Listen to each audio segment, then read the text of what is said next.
Hi guys, this is Namcraft and welcome to the of Starcraft English commentary. We're going to continue on with ASL Season 18. This is the prelims day number 2 and we're going to be having a Protoss versus Zerg matchup ahead of us, and this is possibly, for me personally, the most anticipated game of today's matches, guys. It's going to be C versus Horang2.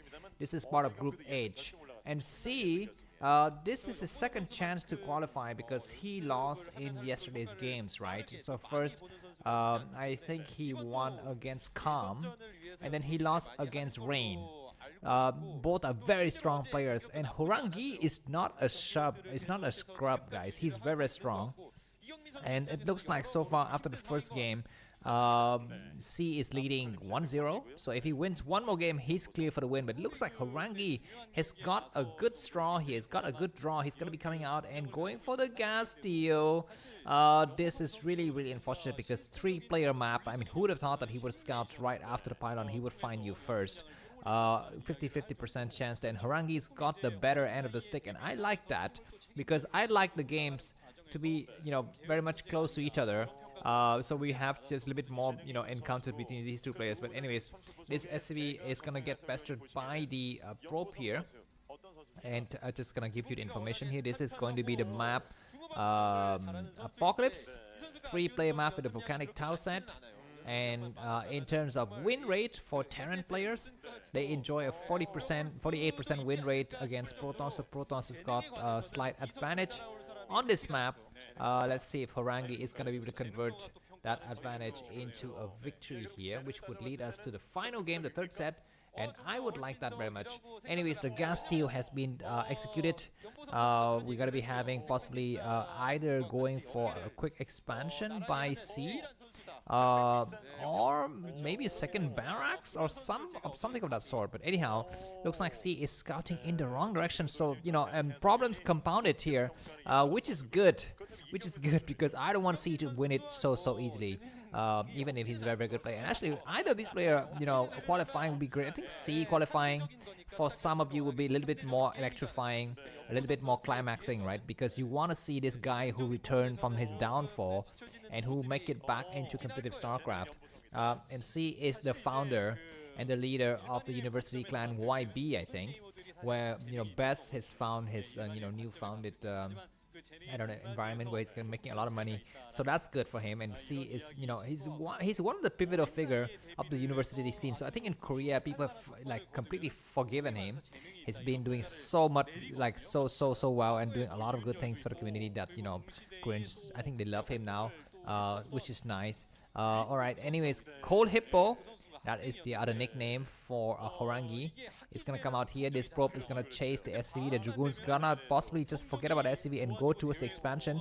You wanna make sure that the bunker goes up. A second SCV is scouting, as you can see on the left corner, but that SCV is gonna return, or maybe that's a Marine. Not so sure. Factory coming down for our friend here, C, and he is gonna be just gearing up towards the mid game. Now the question is gonna be for us, what Horang2 goes for, because he's the one with the advantage, not the advantage, but he's got the he's got the initiative. The move is in his hand. The ball is on his court. The chicken is on his plate. It's whether he wants to eat it right away, raw and cold, or whether he want to put a little bit of spice in it. And he decided to put a little bit of spice in it. And this is gonna be heavy, freaking goddamn Indian and mixed with Thai kind of spice, chili pepper. It's gonna be a hidden robo proxy getting ready to drop directly inside of C's base, and C is out there not knowing about it. He's built a blind engineering bay, which might work out for us, guys. Looks like while Horang2 is sent some of the forces getting ready for drop, the Dragoon have researched range, so this is all looking normal. Sometimes when you go for these kind of drop strategy, you kind of skip or delay Dragoon range upgrade, and that really takes off the defending Terran player. Something is weird. Why are you not having Dragoons attacking my bunker? But now he has Dragoons attacking the bunker, and the third Dragoon shows as well. So this is all very normal. Nothing is out of the ordinary, and C is not gonna kind of suspect it. He's floating one of his, building out the entry base, getting floated out, and it's floated out in the wrong direction. I guess it's stopped floating. It's just there to spot, not really to float. The fourth Dragoon is out now. If the fourth Dragoon makes its appearance at the front door, then we will know for sure. At least C will assume that it's going to be a normal build, but it's not. going to be normal bit, but at least we're going to be having some tools getting created here. The Shadow is gonna not wait to drop the Dragoon right away. It's gonna drop with the Reaver. This is interesting. Sometimes we see the Protoss player go for a Reaver a little bit later and just drop some Dragoons so his tank is out. I think Siege mode is about 80% then, so this tank will be able to take care of the Dragoons in the front, but it would not be able to go back inside the main here. So C is gonna have to make another second tank. And the question is, the second unit, is it a tank or is it a Vulture? This Dragoon is gonna group up together with the Shadow. There's no need to have that Dragoon, you know, in the front anymore. One Dragoon's gonna back up.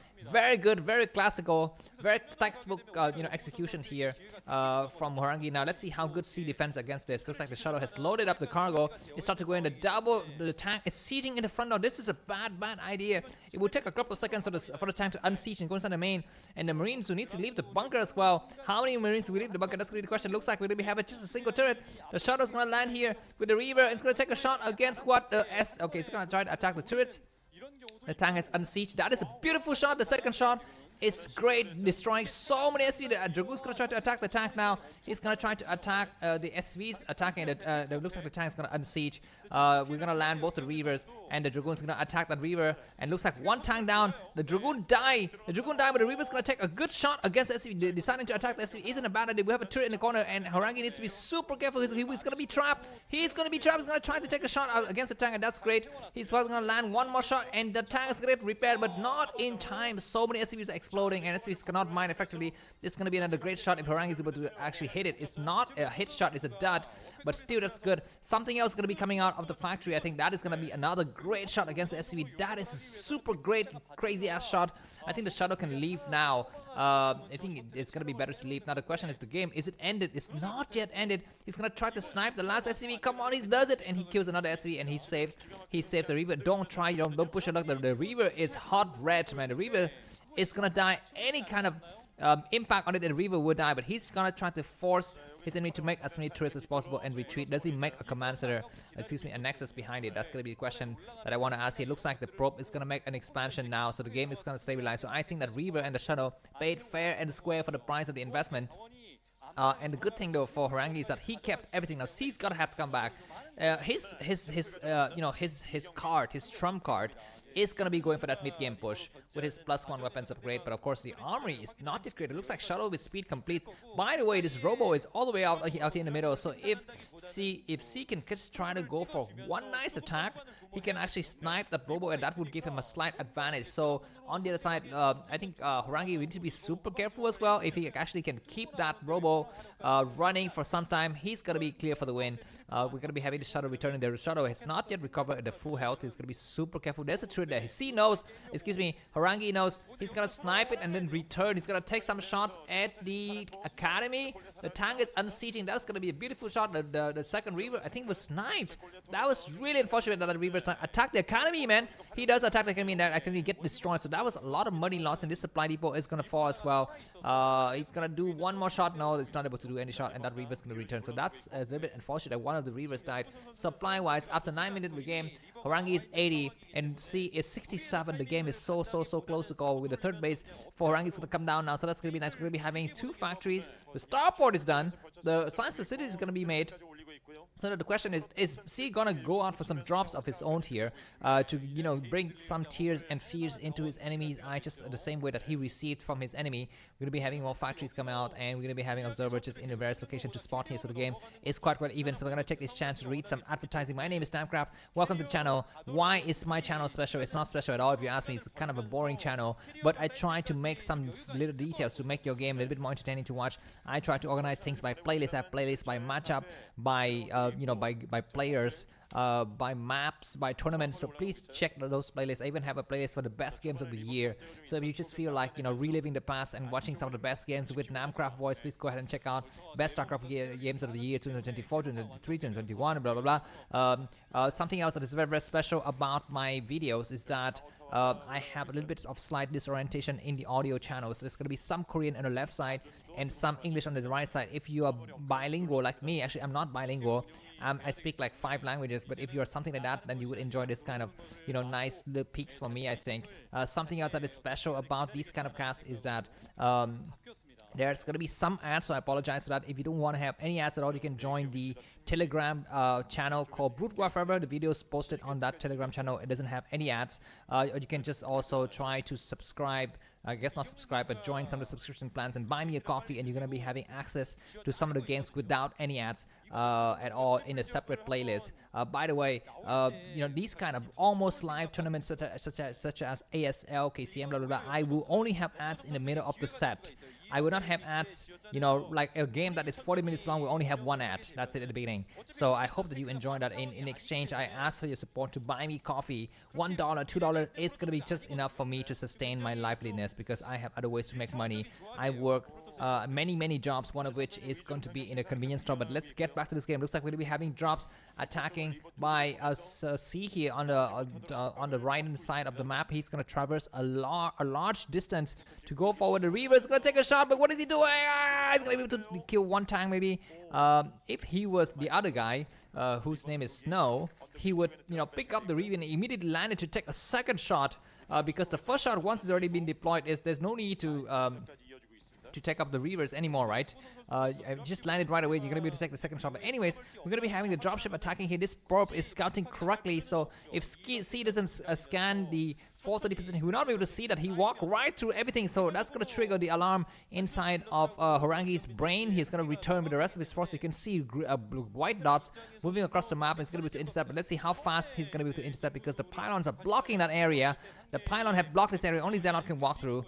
Zealot don't have leg, but they still have, you know, arms and feet, which can still punches and kick. So that's gonna be a good way for him to defend that base. These Reapers gonna back down. We are at the 12-minute mark of the game supply-wise. Horang2 162 and C is 112. We're going to be having another cannon going out. So for now, for the time being, C is going to be looking forward to take another base.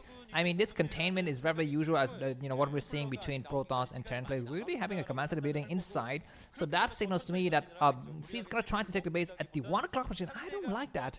Or maybe he's going to float it towards the left side, but I feel it's going to be better for him to build it on a little bit towards that base. Anyways, looks like we even have a Dark Templar mixed in just for fun. And it's going to be a 4 Zealot, double Reavers, and a lot of speed Zealot attack on the ground. A triple Reaver, triple Shadow attack, but he's gonna go now. He's gonna be super careful. Zealot actually not taking the lead here. That is a terrible unload. Dragoons are getting stuck in the back. Go back now. Things gonna explode. That was a horrible attack. That was a terrible calamity that has befallen our friend Horang2 here. Supply wise, he's only ahead by about 10 supply. That was horrible. That was so bad, and you can see that C smells blood. He says, you know what, you have made a mistake, and now I'm going to punish you for it. What happened to the Reavers? There were some Reavers. But anyways, Vulture's going to try to go towards this base. There are 3 Zealot, so they're going to try to block it. The cannon is going to fall, but the rest of the Protoss army is reinforcing from the back, so that's fine. Why doesn't C take this chance to snipe the Robo? That's the question I want to ask, because he could just easily go out there and snipe the Robo. Instead, he's going to try to force cancellation on this base, but a couple of Xenots walking through is going to be to completely, cancel those forces. But anyways, this Shadow has got something in the back. Maybe that is where the Reavers are hiding. I don't know. Yeah, this Nexus is very close to falling. And we're going to be having a crazy explosion there. The tank is going to try to shell the Dragoon. C is going to make his enemy bleed a lot. The Nexus is so close to dying. Vultures actually need to focus attention on the Nexus. The Nexus is so close to falling out. We have 80, 70, 60, 50, 40, 30, 32, 26, 21, and the Nexus lives with 21 health and 0 shield.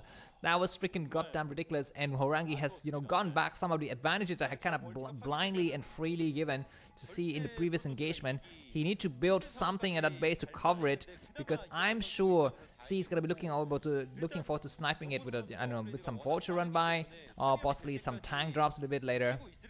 But anyways, yeah, these Vultures are coming out and looking for some kind of crazy attacks, and all eyes on the 430 position. This base will need to get protected at all costs, guys, because just 4 or 5 Vultures, able to take 2-3 shots, that's enough. You don't need to have more. Anyways, yeah, finally this Robo is going to get sniped. Is Horang2 going to try to save it? He finally will come out and try to save it. He's, benefited from it for the longest time possible. Yeah, maybe C doesn't even know where that, Robo was. He had no idea. Anyways, what is this? High Templar? Oh, just some Zealot bombing. Okay, this is not bad. Zealot bombing is able to actually hit some of the, SCVs and damage them, which is fine. But anyways, this pylon is saved. That was hilarious. After so many attacks, the pylon is still saved, and C is stuck in its base now. We are at the 50-minute and almost 15.5 minutes of the game.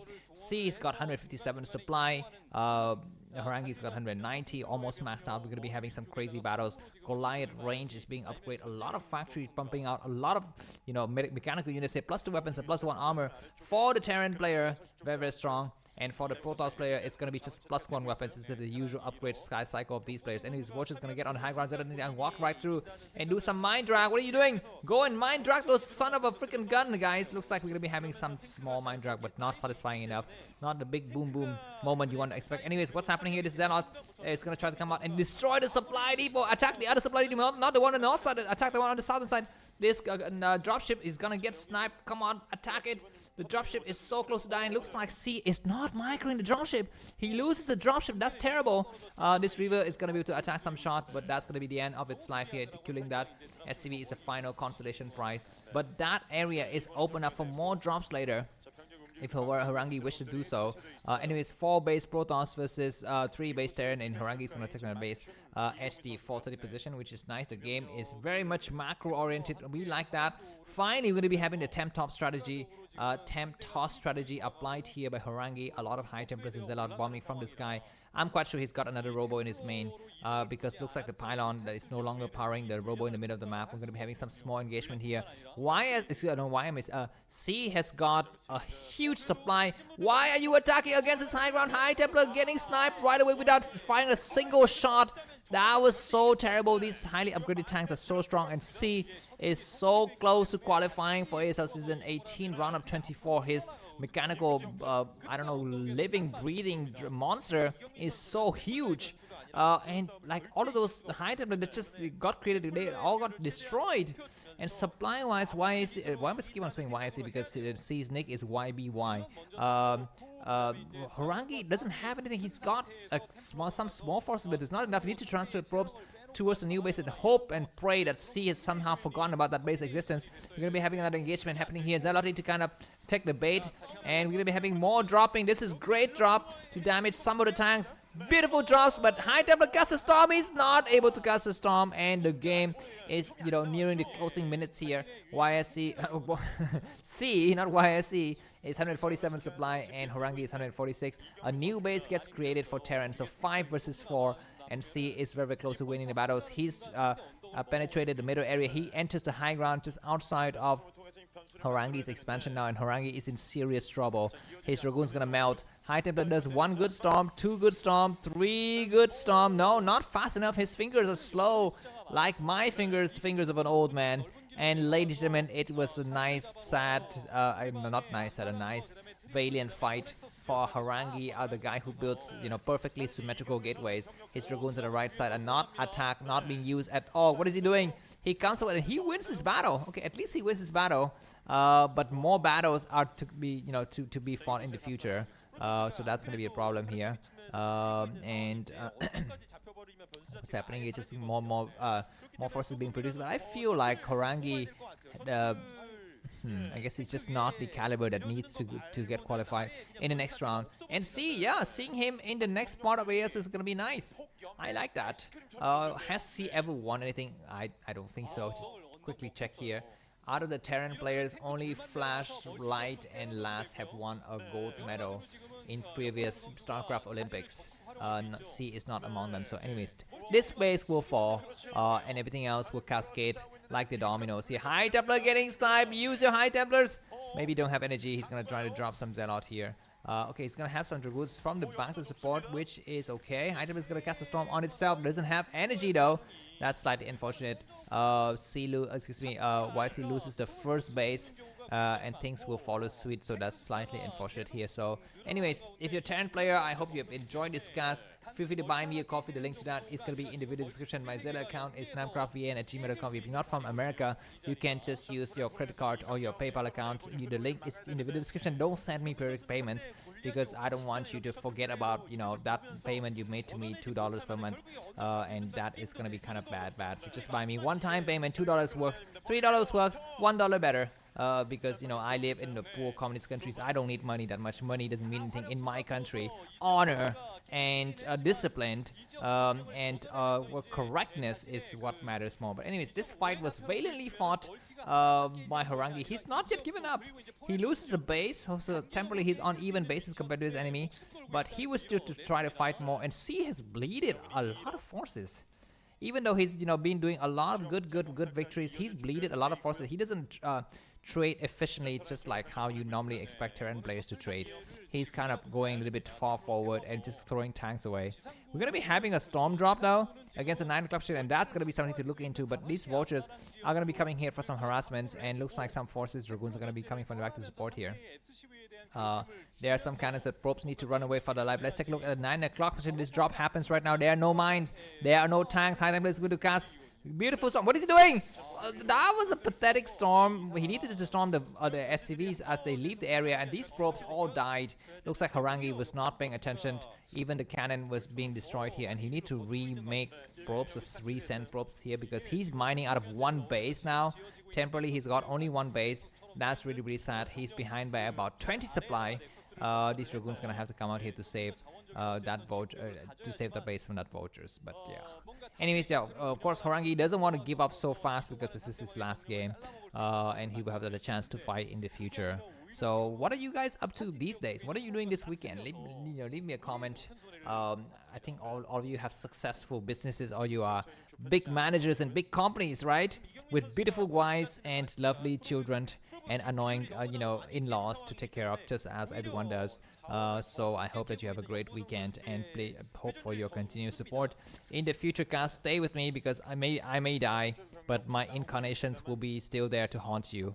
So watch out for my voice. If you recognize my voice, you know it's me. I may not have the same form and shape and names, but it's gonna be me in spirit. So yeah, you cannot escape this life. You will always see me with Starcraft in some future endeavors. These vultures gonna try to waste their life to snipe that Nexus. Maybe 12 vultures can snipe it. I don't know.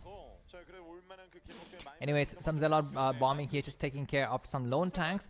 And this is all just all fun stuff here. See, just playing for pleasure, for leisure. Alright, High Templar is gonna get sniped, but that was a nice storm. Killing some vultures. C still have about 20 supply. Probes are running because they have to, they have to go for distance mining. These vultures are trapped. I don't know why these players are still playing, especially Horang2. He's so behind. You know what? C has not taken the base. He's still on 4 bases. Yeah, that's right. Okay, at least these vultures are making themselves useful, wasting their lives. Not in vain. He is killing a lot of probes. Only a few probes remain, so that's good. Maybe it's gonna be time for C to push the the detonation button to go out with a destruction mode here and just finish off his enemy, just like in that what is that Mortal Kombat? Finish him. Okay, we're gonna be having another storm drop. All of this is just formalities. Maybe Horang2 wants to practice for ASL Season 19 because there's no need to play anymore. The Shadow is able to unload one SV only. It takes one storm and dies right away. C is ahead by about 20 supply. He's not yet expanded to another base. He thinks that he's, as having this one base is good enough. So he's gonna try to play with that and try to win with just 4 bases, Terran versus Protoss, which I don't blame. He's gonna move out now, +3 weapons, +3 armor. Alright, this is gonna be a crushing blow against our Protoss Horang2 here. Tank sieging on this. You can hear the menacing sound of the tank sieging. I mean, this is all Protoss players' nightmare to hear the sound, right? It's like, oh my god, they're coming. They're coming. I mean, it's like the small folks of King's Landing when they see the dragons. Oh my god, I'm gonna get crushed. Run. There's nothing to do. And before that, it's like, okay, I can take care of the dragons. I can face the queen. But when you hear the roaring sound, you're like, oh crap. Please forgive me, mama, I overspoke. Anyways, we're gonna be having some storms, so this we can slow down the tanks a little bit, but not by much. Horang2 gets pushed back. He's behind by about 40 supply. He's trying very hard. At least the probes have returned to the 430 base, guys. They were distance mining for some time, but now they're gonna be mining efficiently. So Horang2 is gonna have his mineral tech, correctly corrected here. Beautiful storms. Horang2 controls the high ground now. Okay, maybe EMP. We don't see the AP just yet. which is interesting here. Sometimes they're sieging on the long. Look at these like crazy ass tanks, so strong. But High Templar on the high ground is gonna be the problem. At least we're gonna be having some Mind Drag here. High Templar casts a Storm now. EMP maybe. No, it's gonna be D Matrix, which isn't bad. Under the Storm, no. Very bad control of the High Templars. And they were to cast just a couple of Storms, and so many D Matrix on like 4. He's gonna cast more Storm to damage and to wear out those D-Matrix, but it doesn't mean anything. Looks like Horang2 is behind by about 50 supply. These tanks are slowly mauling forward, marching forward like the tanks of the German, what is the division for tanks? The Panzers, yeah, the Panzer division. Very, very strong, and there's nothing that the small folks of Poland or Czechoslovakia or Austria can do here. And you're gonna have to wait for the might, the extreme forces of the UK and the US to join the battle. Namely, I don't know, maybe someone like Rain or Soki or Jaedong, he would take care of that. GG from our friend who's GGing like a fantasy in 2013. Thanks for watching and see you soon. Bye bye.